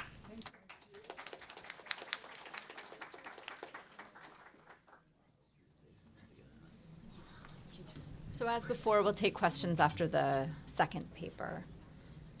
Our final speaker for the morning is Vered Karti Shem Tov, who teaches Hebrew and comparative literature at Stanford. And her talk for us today is called The Changing Concept of Time in Hebrew Literature. Okay, so I'm going to shift the conversation from the Holocaust and the past to the future and the present. The changing concept of time in literature. I'm going to speak about contemporary Hebrew literature but thinking not necessarily of today, but the last few decades. This lecture is based on my work with Professor Elana Gomel on modes of narrating the future. The two main genres for narrating the future are, as you know, utopia and dystopia. In contemporary Hebrew literature, we argue that we can find a third form of narrating the future. This form is not limited to Hebrew. We see it in Russian literature and in other literatures too. But as I will try to show here, it is a form that became especially relevant for discussing the future in Israeli literature of the last few decades. We suggest to call this form limbotopia. Limbotopia, in its colloquial usage, is seen as a place of a continuous eternal present, changeless and immutable. Limbo is characterized neither by hope nor by despair, but rather by a sense of being in an intermediary yet permanent gray state of being stuck in a never-ending present. Things are happening, but nothing changes. Instead of looking forward to heaven or hell, we are caught in the eternal twilight of the limbo. Limbotopia is the literary mode that reflects this sense of being stuck in a continuous present. All of you that are working on Israeli culture and society are familiar with this cultural mood. We often call it in Hebrew hamatzav, or the situation, a noun that emphasizes the present. This term, the situation, which was used by David Grossman in an interview at Stanford and by many other Israelis in different occasions, came to define the continuous political tension as an integral part of daily life in Israel, especially since the Second Intifada. When asked about politics and poetics in Israel today, Grossman answered, "This is the theme, the no way out, the feeling that we are doomed to this situation. And I think it is something that characterizes so profoundly the thought of people in Israel today, that there is no way out, that we are doomed to live in this way, that this is the nature of life, the nature of the world, the nature of the Arabs to hate us, our nature or our destinies to be victims of such a situation." This actually takes us to previous talks because Grossman of the Yellow Wind would not necessarily present us as the victims of such a situation in this way. But this is 2009. And going back to Eshkol Nevo, the book, Nolan, that was mentioned yesterday, everyone has doubts. Everyone feels a quiet, dark despair. Everyone practices avoidance from the first. Everyone lowers their heads from the start, Nevo writes. Everyone thinks that it's unnecessary to talk about the future because anyway, everything moves in a closed circle. That's how it is. There's no way out. And let me give you just one more example of the way that writers present the situation or talk about the situation. In Maya Arad's The Short Stories Master, Merav, one of the characters, says, Israeli culture was always future-centric, with a gaze to the future. It was born out of a utopian novel at Neuland by Herzl. This Israeli culture developed out of a search for a tomorrow. How would it look when there will be Jews in the land of Israel? Millions of them. How would the state look like? What will be the solution for the conflict? However, in the last 15 or 20 years, ever since the Intifada and Oslo, or since a combination between these two, people became hopeless about the future. They are not interested in the future, either of the country or of the culture. This sense of no way out received the form of a Limbotopian story or novel. Limbotopian novels describe the future as the present, or another way to see it is that they present the present as encompassing also the future. The present is no longer a short period between past and future, but it becomes broad and long. And there are a lot of discussions in literature. Those that are interested could read Hans Gumbrecht's work about the widening of the present, the broad present. But in Israeli literature, it got some kind of a different meaning. From the perspective of narratology, we can define the Limbotopian novel as deviating from linear and chronological time to what we call durational time. Limbotopia is concerned with duration rather than with chronology. And so instead of the plot can continue forward, but the time that is described, the historical time, moves in this kind of spiral, or as Edgar Keretz suggested when he heard it, as something that spirals down, more like a whirlpool. So we often see an episodic format and an absence of closure. Let us look at some stories as examples. One of the most salient examples for Limbotopia in Hebrew literature of the last decades is Orly Castelblum's Human Parts from 2002. The novel captures perfectly the mood of being stuck in an eternal present. The story, as you can see from the quote on the slide, is set in the future, in the year 20, probably 2020, a time of unprecedented hailstorms, a little bit like today in Israel, and of raindrops the size of olives that fall in multitudes. To make things worse, Israel is hit by a terrible flu. The first paragraph set the stage for what might seem to be a science fiction dystopian novel, focusing on the effect of global warming. The Zionist project of making the desert bloom is almost destroyed by a drought and then by an extreme cold weather. The book, however, shifts after a few pages from dystopia to something else.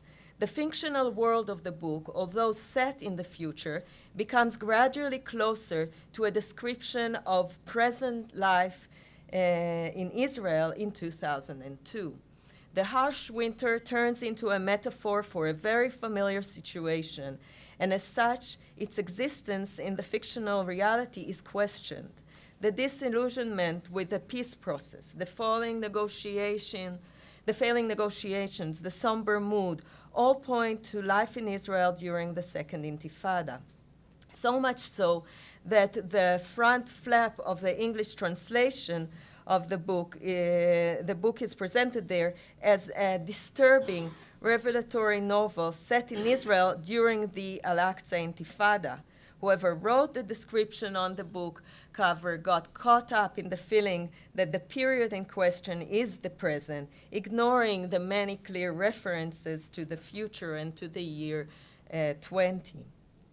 The following description of conventions developed in the media for reporting about suicide bombing demonstrates how the future reality in the story resembles very closely life in Israel at the turn of the millennium.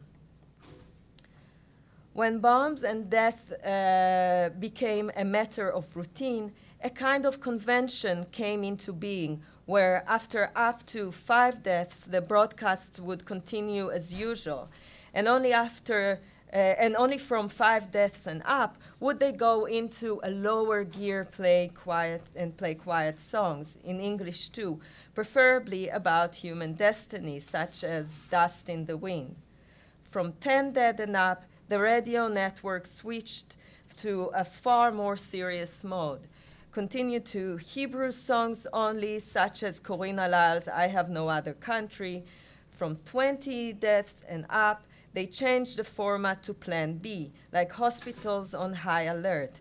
And the broadcast frequent news flashes intercepted with Friendship Reut, performed by the IDF Nachal Troop. For an Israeli reader, this is a familiar scenario. Castor Bloom makes no attempts to adjust the cultural mode of Israel or the technology even to what one would expect even in the very near future. Radio is still the main source of news here, and still the same songs are being played. This predicted world that the story described is painfully familiar, as if time moved, but the society and the culture and the political situation stayed in the same place, or almost in the same place. And so I argue that the world of human parts present us not with the destruction of Israel, nor with a time in which its problems will be solved, but rather with a limbotopia, a projection that Israeli reality is here to stay. The present is the end. The most that we can anticipate is for the events to get a bit more or a bit less extreme. But other than that, Israel in Castor Bloom's novel is stuck forever in a very gloomy situation. And the end of the story is also kind of presents this no way out.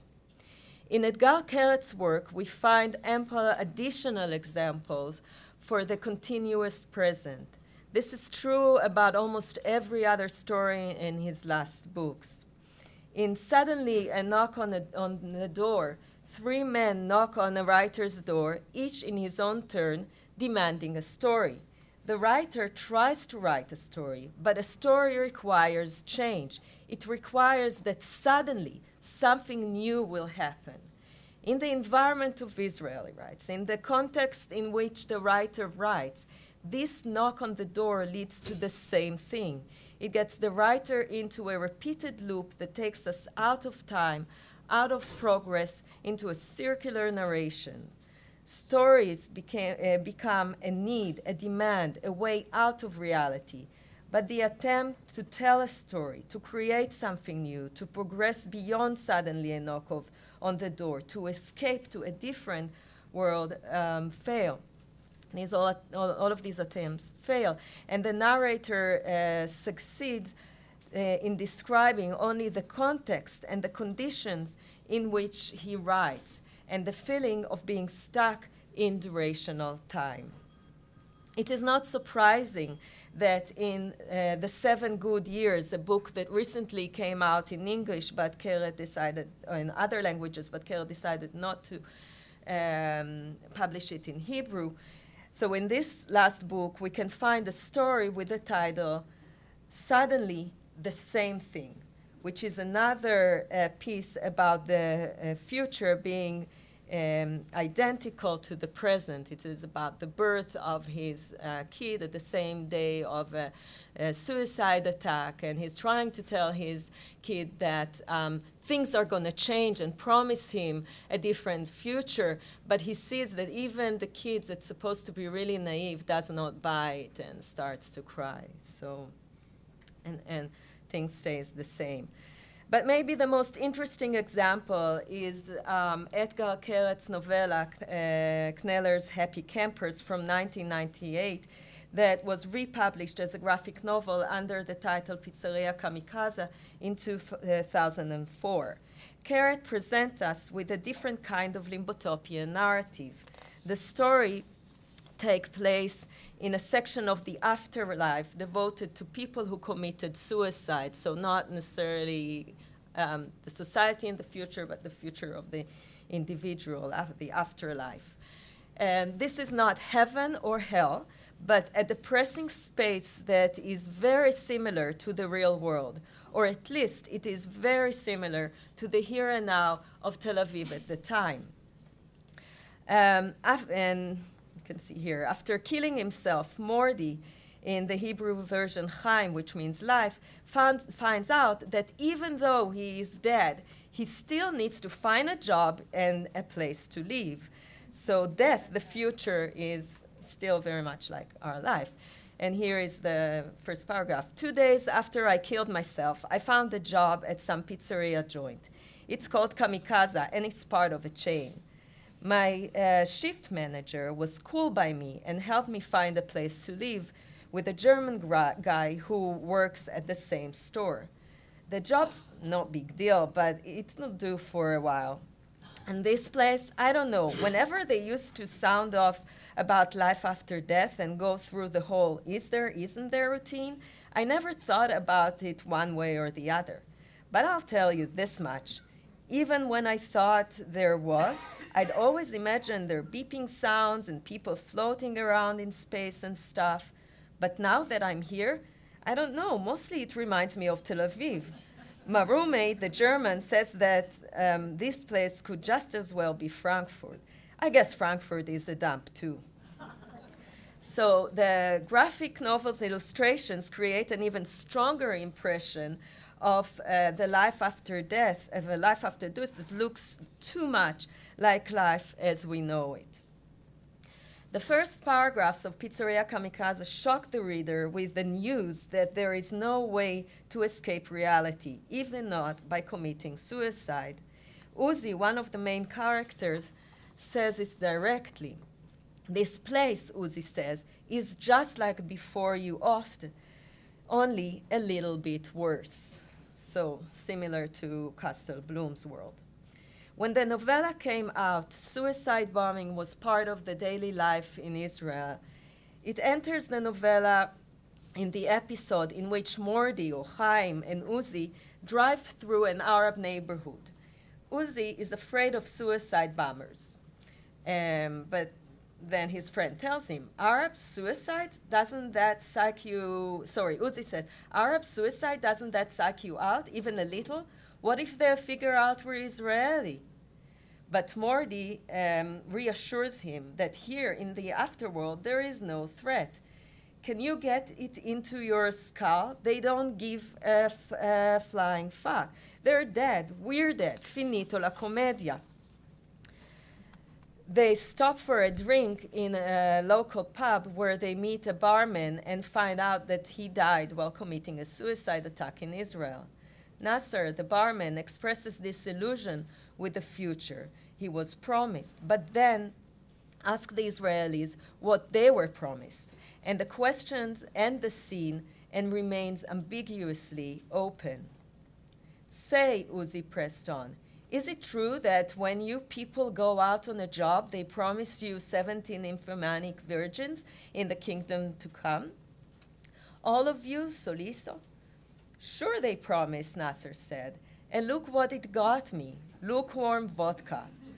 So you're just a sucker in the end, huh, Nasser, Uzi gloated. Sure thing, Nasser nodded. And you, what did they promise you? The book was turned into an American movie entitled Wrist Cutters, a love story, with no references to Tel Aviv and to the two friends as Israelis, no Arabs besides a taxi driver that is seen from afar, no Jews, and no limbotopia. The setting becomes a limbo, a space that is in between heaven and hell, in between life and death, but not a limbotopia. There's a way out, unlike in the book. In the afterworld of Wrist Cutters, there is a magical space with things floating in it that in the character's car that serves as a way to come back to the real world. And objects and one of the characters, Lihi, and then Mordi at the end, find their way back to life, where, according to the movie, the lovers reunite. So very different than the book which ends in the pizzeria joint and without the lover and with the same kind of depression that started the story. So let me show you kind of a clip from the movie's happy ending. Brian can help me with that. Okay. Maybe just without the sound, if possible. Okay, in a reversal of the Romeo and Juliet story, in the American version, the lovers don't die together, but they return to life together, where they most likely will live happily ever after. Outside the Israeli context and with the American audience in mind, the situation of being stuck in a surreal world has lost its wider cultural and political resonance. And here you see them discovering. And maybe all of this was actually a dream and nobody is stuck anywhere. Okay, we have a way out. So huge difference. There are many more examples of limbotopia in Hebrew literature of the last few decades. In some cases, it is more useful to discuss limbotopia not as a definition of a certain kind of narration, but rather to focus on limbotopian sensibilities or limbotopian moments in novels. And we can see these limbotopian moments even before the Second Intifada. One of the most well-known, very early examples of such moments is David Grossman's book of intimate grammar, which was published in 1991. This is not a limbotopian novel, but it does address the possibility of a continuous present. The focus on the present manifests itself in Aaron's internal grammar, which includes importing from English and applying to Hebrew the ing of the present continuous tense. The novel ends right before the pivotal moment of the Six-Day War that takes us back to the first talk today, before the great victory and the occupation of the territories. That was one of the events that, at least according to Grossman, led to the situation. In the final scene of the story, Grossman, writing at the beginning of the 90s, places Aaron in an old refrigerator from which he might or might not escape. The end of this book is the beginning of the Israeli limbo. And indeed, in his lengthy 2008 novel, To the End of the Land, freezing time or running away from the price of the 1967 Six-Day War is no longer possible. Grossman's book is a depressing and pessimistic acceptance of the individual's inability to escape the unbearable present. The end is already there from the beginning. The continuous threat to the existence of Israel, as well as the ongoing occupation and its ramifications, are at the core of the book, not as events or historical moments that are about to change or have a foreseeable future, but rather as the situation.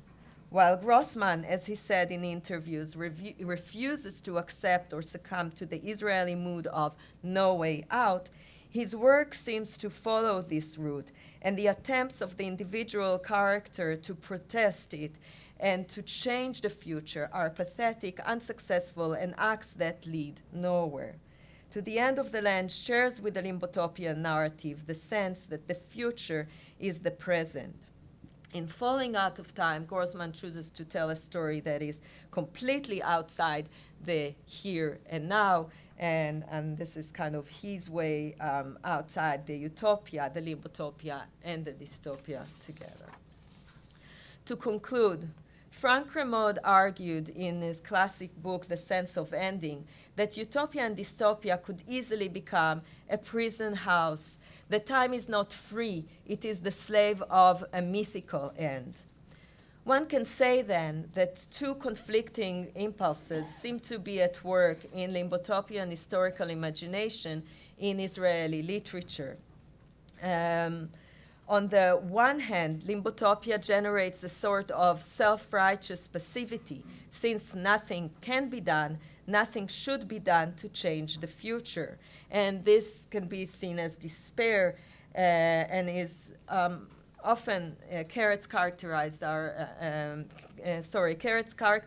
are often seen in this way. But on the other hand, and that might be the silver lining, at least for Grossman, freed from the strictures of a monolithic collective narrative and from the sense of ending, individual agencies can once again assume a central role in shaping, if not the future, then at least the present. Thank you.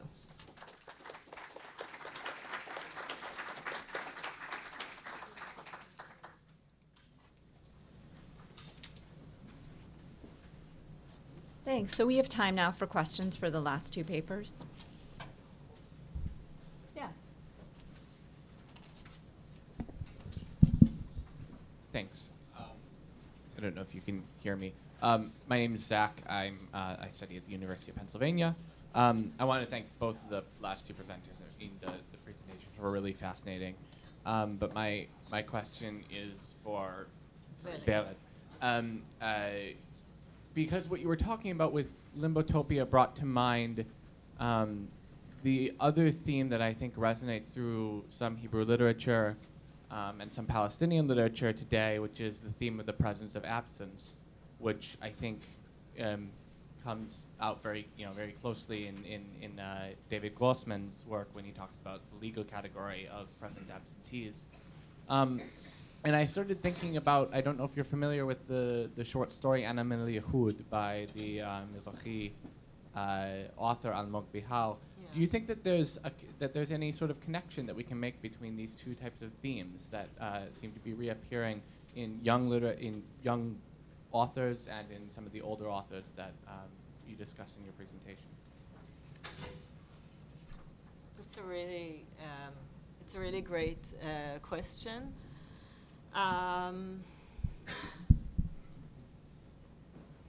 Yes and no. I think that the story that you mentioned does have there is an attempt for change and for hope, not just for the individual, but for the society. So in this sense, it's a little bit more of a call for action than I would say that these stories present. But in the sense of focusing on the present, there are many forms of focusing on the present in Hebrew literature, and I would say that this is definitely one of them.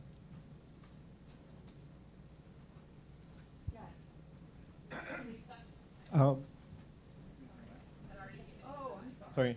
A question for Smadar. I'm Russell Stone. I'm Professor Emeritus at American University. Could you comment on the images in Eric Bochubza's painting that you showed, that were then repeated in the second piece of art? Not the child, but the image of the person holding the child and the shooter? Yes, definitely. I'd like to do that. Thank you. The image at, could we show it perhaps? Yes. Would that be possible?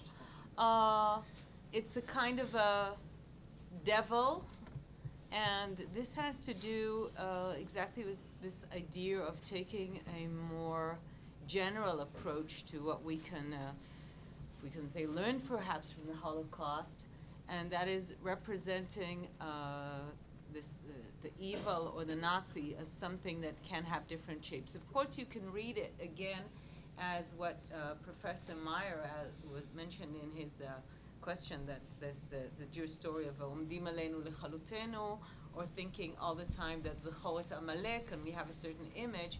But actually, when you look at the image itself, I'll just get up. I think that you're hearing me well enough. You can see that it has different components, it has this eye.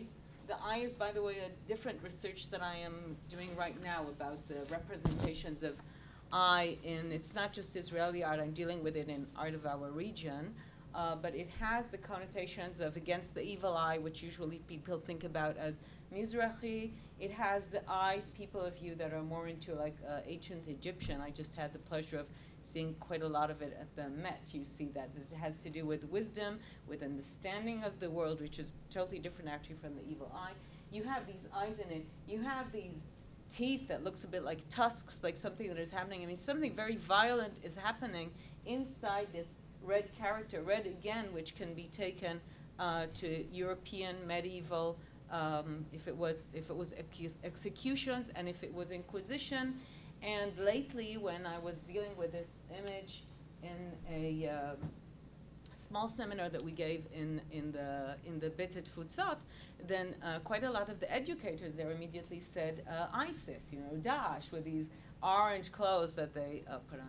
So it has so many things inside it, and it is not taking the exact representation of the photograph from Yad Vashem of the Nazi, which you can see the boots, you can see the kind of uniform. It's taking it into a different realm, into a realm that is, you could say more imaginative, you could say more general. You could definitely talk about an evil which is embodied in something that we can relate to in many different levels, and certainly people from different cultures can do it. It also happens in you didn't ask about her, but I will say just a sentence about her, in the mother that is wearing this floral costume, which definitely we don't think about as something that woman there, the murdered woman, would be wearing in Europe, but you could take it into European folklore, if it's Romanian, if it's in other places of Eastern Europe where you do have these flowers, and you could take them again into what we call the East. I hope I answered. Could we, if we could just see this character again, which goes into just a small change here. I mean, there is a certain difference between them, but you do have more or less the same motifs. Thank you. My name is Albert Nikemkin. I just have a question either for Noam or for Ian. I was thinking about your comments about the Holocaust changes in perception of it, as well as the post-67 religious underpinnings of the Gush Emunim movement. And I was thinking that one of you may have a comment to make regarding the effect on these of the great Soviet immigration in the 1970s, because they had no particular religious background, and they hadn't probably learned, or what they had learned about the Holocaust was quite different.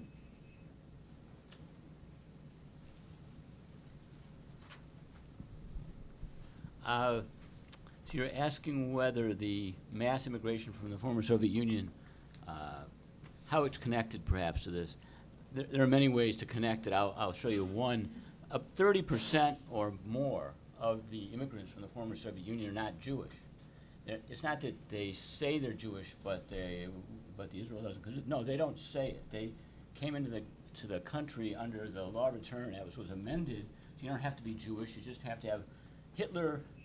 If Hitler would have killed you, then you can come in. They used the Nuremberg laws of 1/8. So in a way, this template that we are actually still living in a world dominated by the Nazi threat allowed the right, and the religious right in particular, to get so many immigrants that otherwise they wouldn't have been able to bring, who were crucially not Arabs. So what you find is this odd debate in the beginning of the 90s between secular leftists such as Uzi Baram, who objected to boatloads of Goyim being brought to Israel. And those boatloads, and then on the other side you get rabbis from Gush Emunim arguing that Yidden are not being brought in large enough numbers. We shouldn't ignore these silly distinctions because anybody who Hitler would have killed is one of us. So that's one way that the immigration from the Soviet Union was able to be bulked up in the context of using that template. So that's one connection. I'm I'm Afua Amichai. I teach Hebrew literature at Georgetown University. My question is to Vered. So at the end of your talk, you mentioned the hopefulness or the possibility for hope in Grossman's work. My question is actually, and I think it pertains to all three novels that you mentioned.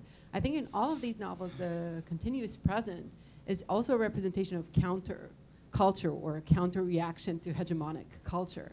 In the Book of Intimate Grammar, we could describe Aaron's situation objectively as a child with growing disabilities. He is perceived by his environment and by the readers to a certain extent as doing it purposely, refusing to grow up, and specifically refusing to grow up and become a soldier. And I think the same could be said in different ways about To the End of the Land and about Falling Out of Time, this refusal of individuals, and this is where I completely agree with you, the individual act as the opening for a hope, but in this case, not necessarily hope, but actually counter-reaction to hegemonic culture, to society's expectations of individuals in Israeli society. And I was wondering what you thought of this in the context of the limbo utopia. Yes, I completely agree with you, and maybe that's a way to connect the two questions of Nochachim Nifkadim, and which is also a counter, kind of a counter narrative.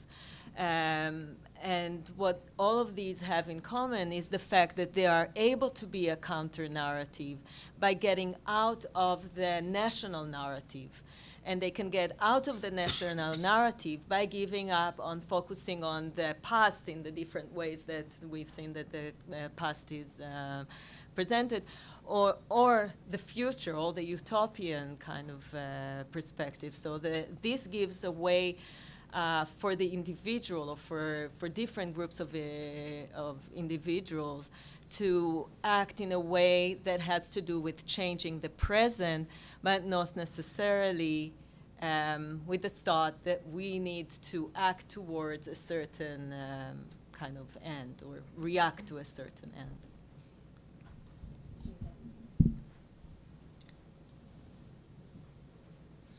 Hi, my name is Daniela Tascarella, and I'm a student at the University of Arizona. My question's for Vered. Yeah. Sorry. Can you hear it? Yeah. Okay. So I was wondering, how are these stories influencing the culture? Like, are people feeling this negativity or is it something that is just written about being in this limbotopia? It's always difficult to tell if the stories are reflecting something that is in the society and in the culture, or to what extent they are reflecting and to what extent they are creating. And I think that it's probably both. They reflect a certain mood in Israeli culture and Israeli society. Maybe they also influence. I don't know how much literature today, influences the way that people think, but to some extent, probably does. Let's have a final question for David. My question is for Smadar. One of the most important contributions to our thinking in the post-Adorno era about representation is Friedlander's famous idea of the limits of representation, based on a conference in 1991. And I'm wondering, is there in Israeli artistic engagement with the Shoah a sense of the unrepresentability of it, or do you see a sort of breaking through of the taboo on the limits of representation to engage and represent graphically and directly? And is there some sense of a new generation, this current cohort representing a kind of different attitude towards the possibility of representing in artistic terms the Holocaust than previous generations? That's a very interesting question, because it's an anomaly, like all sorts of things in Israel. Because for many years the visual images of Shoah were extremely explicit in Israel, then you can say that there are very few taboos in that sense. I mean, it's just in very recent years that even in our education ministry, people have started understanding that there has to be certain limits of what you show children of different ages. And this was really not an idea. I mean, I can say on a very personal level that, there are many reasons that I don't have a television at home, but one of them was definitely that the things that were shown on just an Israeli broadcast to do with Shoah were dreadful. And so in this sense, I'd say that art doesn't have to break taboos here because they were already broken by the hegemony, by the official institutes.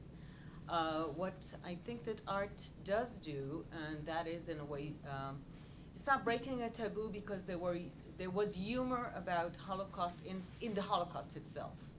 But there's definitely more humor if there was a page like about the officers drawing Hitler, and you see that you have contesting strategies. Because, as I said, this cadet was being expelled just for drawing a character for Hitler. So for certain walks in Israeli society, any representation which does not almost sanctify the Holocaust is problematical. For another part, everything is absolutely open. I didn't bring to this talk, but there was a recent work by an Israeli artist that was shown in Berlin just during the last summer, which also had to do with explicit homoerotical representations of Holocaust. And these things it's broadening and broadening. One of the things that I didn't mention in the talk was that the artists that I've actually I can't think of a younger Israeli artist, which this is his theme, they don't deal just with Holocaust. It's part in many artists' bodies of work. But it's not that is their central thing. So basically, no, I'd say that today the feeling is that it's almost unlimited. I think it's more interesting than showing it just explicitly as it was done before in the official organs. Please join me in thanking